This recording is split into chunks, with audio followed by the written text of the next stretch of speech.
Philly is able to stave off elimination behind T.J. McConnell, 19 points. Embiid and Simmons had pretty good games, and Philly just had enough pride to say, "Look, we're not going down. We're gonna fight. We're not going down. At least we're not going down on our home court."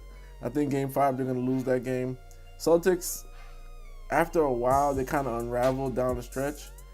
I feel like they could have won this game and swept the series if they were more poised and they just wanted a little bit more. If they wanted a little bit more, they could have won. The fact that, Embiid was trolling them, getting in people's face. I like what Marcus Morris was doing. He was like 3-0, 3-0, 3-0. But that was not needed. Even with Terry Rozier, he got an offensive foul on J.J. Redick. And basically, he got so mad that him and Embiid got into a shoving match. And that's kind of the things, like when you're closing out a team, those are the things you got to avoid. You got to just ignore that noise and just be very businesslike and say, hey, we're not going back to Boston unless it's for rest.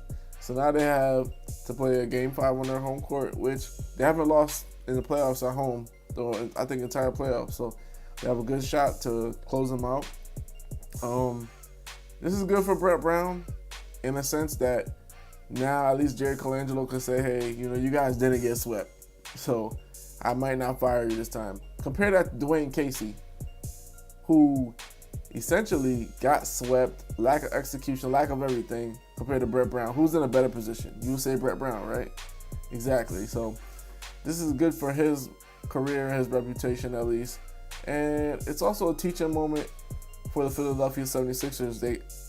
You could tell coming into the series, they were very cocky. They were like, there's no Kyrie, there's no Gordon Hayward.